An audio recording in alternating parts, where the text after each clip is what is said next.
At the annual gala, I sat poised with a glass of red wine, chatting and laughing with the division heads of the group. As the music gradually swelled, the dance floor began to buzz with energy. Leo Grant arrived fashionably late with his female assistant in tow. I saw with my own eyes how he helped Tia readjust her appearance at the entrance. The corners of his lips curled faintly, his face full of smiles, as if he was extremely satisfied with his own work. Leo has always had a unique eye. Tia wearing this haute couture outfit, her entire demeanor instantly elevated. But a pheasant will always be a pheasant, never turning into a phoenix. Watching them slowly walk over, my smile remained unchanged, but my heart sank to the depths. When I saw Leo at the Chanel counter this morning, I thought he was preparing an evening gown for the annual party, and my heart was filled with happiness. I even had the stylist do a matching hairstyle for it, until the very moment the annual party began. I still hadn't received the gown. I called him and subtly asked if he had a surprise for me. He hung up the phone dismissively, but I still detected a hint of timidity in his words. Suddenly, it dawned on me. This man was no longer as pure as before. Tia followed obediently beside Leo, giving me a polite smile. The familiar warmth in her eyes seemed strikingly recognizable. "Blake, hello." In response to her greeting, the smile on my face remained unchanged, but my eyes grew slightly colder. I looked her up and down with a scrutinizing gaze. "This dress is nice. It's the same style as the one I ordered before." Everyone present was clever enough. There was no need for me to spell it out too plainly. Those who understood. Can a fresh graduate just entering the workforce afford this haute couture gown? Leo met my gaze and slightly frowned, as if I shouldn't have embarrassed her, but Leo still explained. "And Blake, don't misunderstand. Tia said she's never attended such a grand banquet before and doesn't have a suitable gown, afraid she might embarrass herself. So, seeing how hardworking and diligent she usually is, I casually rewarded her with one." I crossed my arms, a playful smile curling at the corners of my lips. "CEO Grant. How generous." Casually gifting a dress worth over 200,000.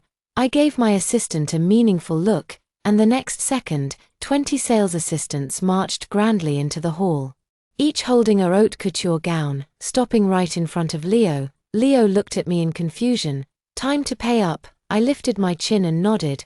All 20 executives here have brought their assistants, each more ambitious than the last. Surely Grant wouldn't play favorites, would he? Tia's face drained of color the moment she heard my words, filled with humiliation and overwhelming resentment, glanced at Leo and then said to me, "Blake, you've misunderstood. It's all my fault. I'll go return the dresses right away. Please don't make things difficult for Grant anymore." After speaking, she gave Leo another affectionate glance and was about to leave. Listen to that. I sound like the wicked queen, trying to tear lovers apart. "Tia, right, you're overthinking it. It's just 20 outfits. Barely over 4 million. Hardly making things difficult. Right, Grant." Leo looked at me with a faint smile and shook his head. Then took out a black card from his pocket and handed it to the lead salesperson. He walked unhurriedly to my side, wrapped his arm around my waist, and whispered in my ear, "It's just a piece of clothing. Getting so worked up over it isn't worth it. Scaring the new employees is one thing, but if you make yourself sick with anger, I'll be heartbroken." His tone was light and humorous, as if he were talking about something utterly trivial, effortlessly shifting the topic. A cold smile curled at the corners of my lips as I reached up to straighten his collar with both hands, tidying his appearance. Speaking unhurriedly, "Tia has feelings for you, and I believe someone as smart as you must have noticed. I know you don't care about these 4 million either, and today's incident is the first time. I also hope it's the last. You should know that, and Blake isn't someone to be trifled with." The surrounding employees, thinking we were flirting, erupted in waves of teasing cheers. I looked at that handsome face so close to mine, and my usually composed expression slowly stiffened. "And, don't worry, Tia and I will only have a superior-subordinate relationship. Don't overthink it. What kind of impression will this give the subordinates if they see you like this?" I let out a light hum and released my fingers. Humiliating him wouldn't bring me any glory either. Fighting over a plain and unremarkable girl would be beneath me, after all. I don't have solid evidence of their misconduct, at least not yet. I held Leo's hand as we walked to the center of the stage to begin the annual review of this year's achievements. The CEO's assistants, all sharp and clever, were happily waving their gowns in front of Tia, thanks to Assistant Ray. We get to wear such expensive gowns too, in Grant's eyes. Giving someone a piece of clothing is like handing a child a candy. You wouldn't start entertaining any wild ideas about Grant because of it. Would you, Ray? Your smiling eyes really resemble. No wonder Grant always holds you in such high regard. To be honest, Grant excels in looks, career, and background. There's no shortage of admirers. It's understandable if Ray harbors such thoughts. But take a look at Grant's side. Blake is standing right there. Do you really think you stand a chance? Grant was born with servants attending to his every need, so he might not understand what it means for a man to gift clothes to a woman. But as Grant's personal assistant, shouldn't you know better than to cross boundaries in personal matters? One after another, their words dripped with thinly veiled warnings, their faces twisted in mockery. Tia probably had never been humiliated like this in her life. Clenching her fists with her head down, she ran out with reddened eyes. She didn't return until the annual party ended. After dinner, we tactfully left early so the employees could truly relax. I had some drinks tonight. Leo is driving. I had just gotten into the car when I noticed my exclusive passenger seat had been adjusted. No one else would dare to treat Leo as a driver, let alone be so clueless as to sit in the passenger seat. I didn't need to think to know who had done it, and a sudden surge of anger rose within me. Though I didn't want to admit it, at that moment, I was truly furious. Even when I found out Leo gave my dress to Tia, I only regretted losing a set of clothes. But now, her leaving traces in my private space is a direct provocation. In 3 years of marriage, this is the first time I've been this angry. Just as I was about to confront him, his phone rang. Leo answered the phone unhurriedly. "All right, don't worry, I'll be right there." My hand, adjusting the seat, paused as I slowly looked up at him. Leo frowned slightly. "Tia is returning that gown at the counter, but she doesn't have the receipt. I need to go there, and I'll call the driver to pick you up. You should head home first." I spoke in disbelief. For such a trivial matter, you're going to leave me here, and I've been drinking today, and don't make this difficult for me, okay? The girl has strong self-esteem. After your provocation today, she's been crying so hard her voice is hoarse and just wants to return the dress. I said coldly, "Is it strong self-esteem, or is she provoking me? Couldn't she come get the receipt herself, and had to have you deliver it?" Leo closed his eyes, took a deep breath, and when he opened them again, his eyes were filled with indifference. "And Blake, does bullying a newcomer give you a sense of achievement? When did you become someone who abuses their power like this?" The intense anger from moments ago instantly dissipated, replaced by boundless disappointment. And suddenly it all seemed rather laughable. "I'm the one bullying others with power. Leo, this is the first time you've defended another woman right in front of me." After speaking, I called the driver to come pick me up. "Leo, I hope you can bear the consequences that follow after today, and you're always so domineering. If things don't go your way or follow your ideas, you get upset. We're husband and wife, not superior and subordinate. Don't use your work attitude to order me around. It's suffocating." Leo paused after speaking, then added, "I'm not coming back tonight. I'll stay at the old house for a few days. We both need some time to cool off. So that's how it is. This must be weariness and disgust." He once said he loved my independent and strong-willed personality the most. Now he's infatuated with another woman's gentle affection, yet starts to resent me for being too assertive. Why bother finding such a high-sounding excuse for yourself? I tactfully got out of the car. Watching Leo drive out of sight, I took out my phone and made the call. "Lawyer Lee, draft a divorce agreement for me." "Leo, I gave you a chance, but you didn't cherish it." I really didn't want to bring up divorce unless it was absolutely necessary.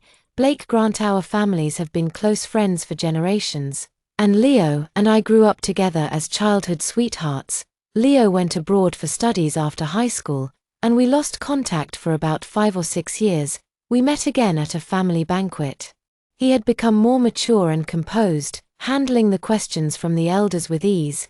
During these years in China, I've met many talented young individuals, but upon meeting again, Leo stood like a towering mountain, waiting to be conquered. We quickly regained our former familiarity, admired each other, got engaged, and soon entered the palace of marriage. When we married, we agreed that for the reputation of both Blake Grant families, neither of us would flirt around or frequent nightclubs. After marriage, our two family conglomerates supported each other, and our careers flourished. If we're getting a divorce, the property division part would be a bit troublesome. Returning home, after washing up, my head was pounding badly, and I didn't dwell on the divorce matters, just fell straight asleep. The next morning, I was bumped into by a man at the company entrance. My briefcase was knocked to the ground, and all sorts of documents scattered everywhere, because I was wearing high heels. My foot got twisted, and my phone fell to the ground, shattering the screen. The security guard at the door immediately ran over to help me up while scolding the man who had bumped into me. The man, flustered, hurriedly picked up the documents and phone scattered on the ground for me. He kept apologizing repeatedly, and upon seeing the cracked phone screen, he looked so desperate he seemed ready to kneel and beg for forgiveness. Ignoring the phone, I flipped through the documents. Frowning as I carefully rearranged each page, Leo had just arrived when he saw a man beside me continuously apologizing. I frowned and ignored him. Leo stood not far away, watching me quietly with a stern expression. In his eyes, I also caught a fleeting glimpse of disgust. Perhaps in his view, I was once again bullying others with my influence. I looked around at the scene before me, and it did seem somewhat similar. I didn't care whether Leo misunderstood or not, and waved the security guards away. A man's knees bear gold. Don't kneel so easily. You can lose anything but not your dignity. Go on, you don't need to compensate. Thank you, thank you, thank you. The man bent over, repeatedly saying thank you, but I didn't pay much attention. I returned to the office, moving my ankle to check it. Fortunately, there was no serious issue. Only then did I notice a small scuff mark on my shoe. It wasn't large, but it was a flaw nonetheless. Once flawed, it was no longer perfect. Just like the relationship between me and Leo, the fleeting look of disgust he had this morning, perhaps he wasn't even aware of it himself, but I caught it. It's like a thorn stuck in my heart, impossible to pull out or swallow down. When it was almost time to leave work in the afternoon, Leo came in, followed by Tia. I watched them quietly without saying a word. Leo sat down on the nearby sofa and sighed. And, because of last night's incident, Tia said she's been targeted at the company all day today. I remained unhurried, not even lifting an eyelid. What's the matter? The illustrious Grant assistant can't even handle such a small matter. Must we trouble the great Grant himself? I mean, don't make things difficult for the newbies, and keep your people in check. Leo, is this the first day you've known Blake? If I were to act, would Tia still have a place in this company?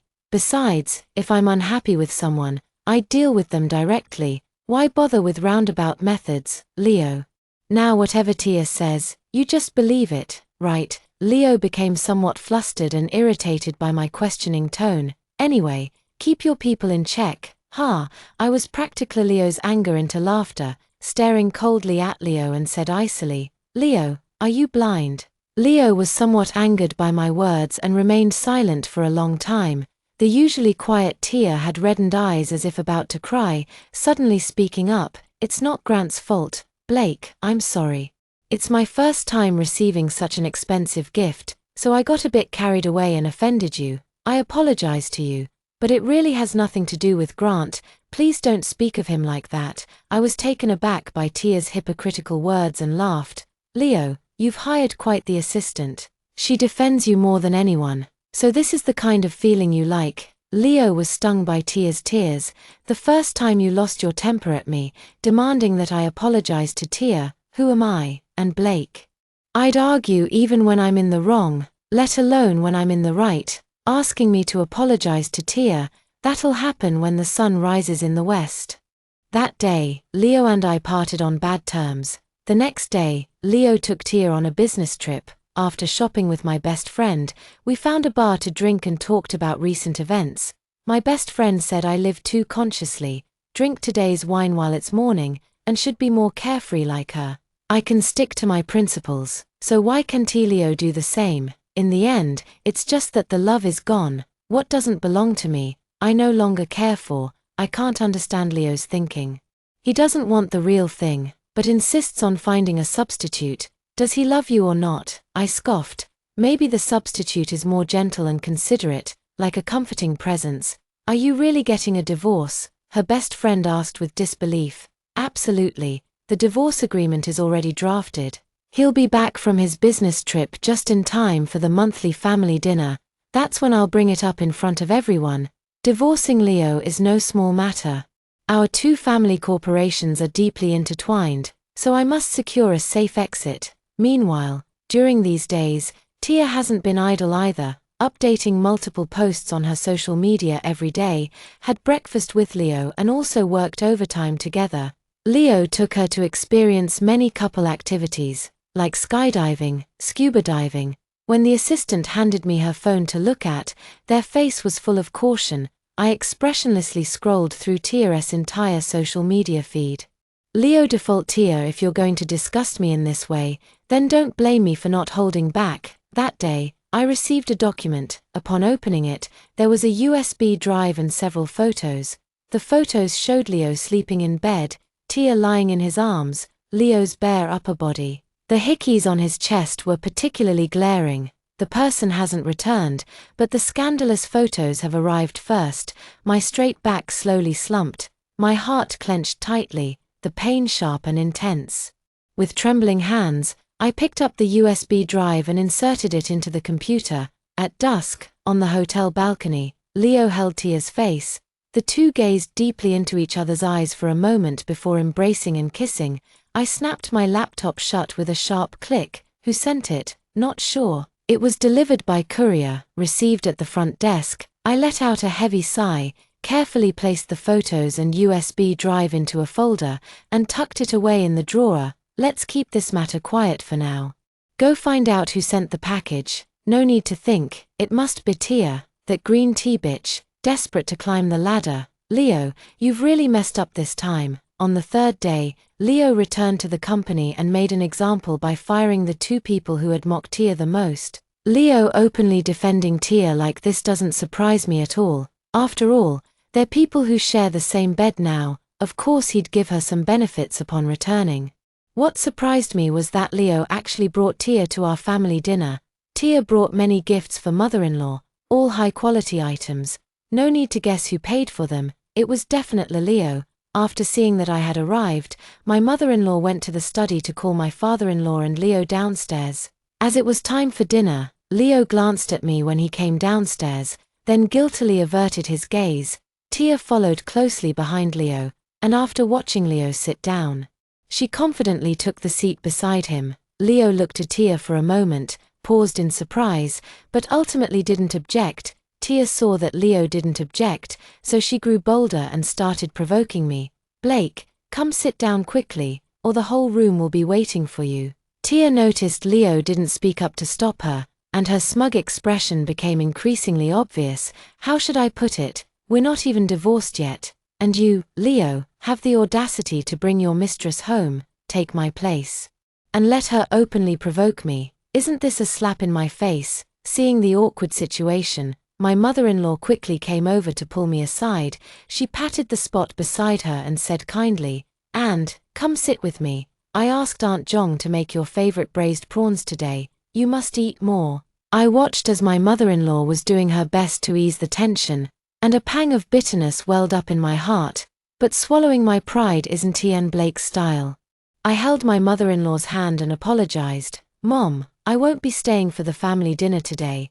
I came because there's something very important I need to say." Her smile froze on her face. "No matter how big the matter is, let's talk after dinner." I shook my head, looked at Leo, and finally spoke up. "Dad, Mom, Leo and I are getting a divorce." After I finished speaking, the entire dining room fell silent. My father-in-law looked at me in disbelief, then glanced at Leo, before finally resting his gaze on Tia. "And, your relationship has always been so good. Don't rush into divorce over trivial matters." My mother-in-law quickly chimed in. "That's right. And, whatever the issue is, tell me about it. I'll stand up for you. Leo stood up, dragging the chair and making a screeching sound. And, have you had enough of this drama? I pointed at myself in disbelief. I'm the one causing drama. It's just about giving the dress you ordered to Tia, isn't it? And you're still making a scene. Besides, you have so many clothes you could wear a different outfit every day for a year without repeating.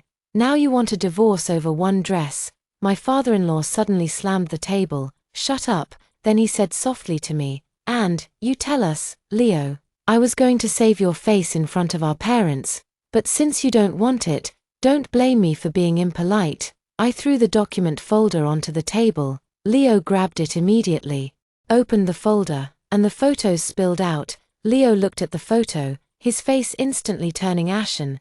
The mother-in-law picked up a photo with trembling hands and demanded, Leo, is this true? The father-in-law also frowned deeply, staring at Leo, waiting for his explanation. Leo took a step back, barely managing to steady himself by leaning on the table. A dry explanation. No, I was drunk that day. The father-in-law slumped weakly into the chair, remaining silent for a long while, tears streaming down her face. The mother-in-law pounded Leo's shoulders forcefully. How could you do such a foolish thing? How can you face Anne? Tell me. Leo panicked. Honey, listen to me. It's not what it seems. I was just drunk that day, really, believe me. Leo gripped my hand so tightly it hurt, and I forcefully pulled my arm free. Leo looked at my resolute expression, as if remembering something, then turned to stare at Tia, who was cowering in the corner. He yanked her over, his face twisted with fury. Speak up. Tell Anne right now that nothing happened between us in the end. Tia stood up, her face as pale as paper, her body trembling slightly. She looked at Leo with a face full of panic. I don't know, President Grant. You have to believe me. I really don't know how the photo ended up in President Blake's hands. Leo fumed angrily. I told you to tell Anne that nothing happened between us. Why are you bringing up all this irrelevant nonsense? Tia sobbed intermittently. But, President Grant, what you're saying isn't true, woo-woo. Leo listened to Tia's words and stepped toward her one by one, his voice low and dangerous. Say it again. Nothing happened between us. Speak clearly. Tia retreated repeatedly, her voice trembling with tears. President Grant, please don't do this. I'm scared. I remember that day. You were drunk, and then we watched the sunset on the balcony. You held my face, and then you. Tia glanced at me with tears in her eyes, then lowered her head and said, then you mistook me for President Blake. You held me and kept calling President Blake's name. I was drunk too and couldn't push you away. And then what? Say it now, Leo shouted furiously. I can't push you away, I can't resist. Sob. I originally intended to keep this matter buried in my heart. I don't know why Blake always has videos and photos. Leo forced a bitter smile. Impossible, absolutely impossible. I could never mistake Anne, because you're not worthy. Leo's words cut deep into Tia's heart, her unstoppable tears flowing as she gritted her teeth and ran away. Leo looked at me with a sorrowful expression. And, you have to believe me, you're the one I love the most. I replied coldly, it doesn't matter anymore, we're getting divorced anyway. Leo rushed in front of me and grabbed my hand. No, I won't agree. And, it's because I love you so much that I made an exception for Tia. I saw glimpses of your younger self in her eyes and brows. I didn't want to hear his nonsense and raised my hand to cut him off, but she is never me. I never doubted that you once loved me deeply, but now I'm already 30, certainly not as pretty and obedient as young girls.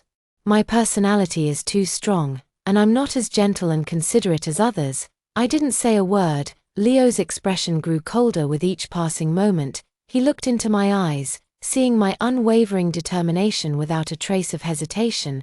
He began to plead, and, that's just what you think. It's not true. Give me one chance. I'll prove it to you. Please, can we not get divorced? I can explain everything that's happened recently. I didn't want to take her on the business trip initially, but she begged me. She was afraid of being targeted if she stayed at the company. All the entertainment activities she enjoyed were provided by our partners. I wasn't involved in any of it. As for the kiss, Leo swallowed hard and said with difficulty, this is the only thing I've done to betray you. But you have to believe me, nothing else happened afterward, and I was wrong in this matter. Can you forgive me this time? Please, can we not get divorced? I'm begging you. I just wanted to tell you during this business trip that I only needed some personal space. I didn't expect things to end up like this. I frowned slightly and sneered, so I've made you feel so suffocated. Sign this agreement, and you'll be free. I took out the divorce agreement from my bag and handed it to him. As for the division of assets, I've tried to make it as clear and fair as possible. If you have any objections, for the sake of our parents, we can discuss it. Leo couldn't accept it and smiled bitterly. Is there no room for reconsideration? I firmly replied, no. Leo was about to say more when my father-in-law slammed the table, stood up, and stormed upstairs in anger. My mother-in-law was also wiping tears beside us, and, how did you two come to this point? I had originally planned to have a child this year. In just 3 short years, the love and sweetness we once shared vanished like a bubble. I watched the scene coldly. My heart filled with mixed emotions. I returned to my villa and told my parents about my decision to divorce Leo. They were shocked for a while, but in the end, they left the decision to me. Later, my parents tried to probe indirectly, and only stopped speaking well of Leo after they saw I had made up my mind. Mom, Dad, don't worry, even if Leo and I get divorced, it won't affect the friendship between our families. My father's lips moved slightly, but in the end, he said nothing.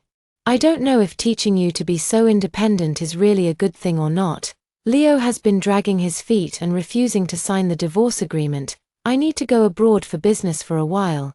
The divorce matters will be handled by Attorney Lee. By the time I returned to the country, a month had already passed, only to hear the news that Leo had been in a car accident. Leo met my gaze and slightly frowned, as if I shouldn't have embarrassed her. Old, and the perpetrator turned out to be Tia.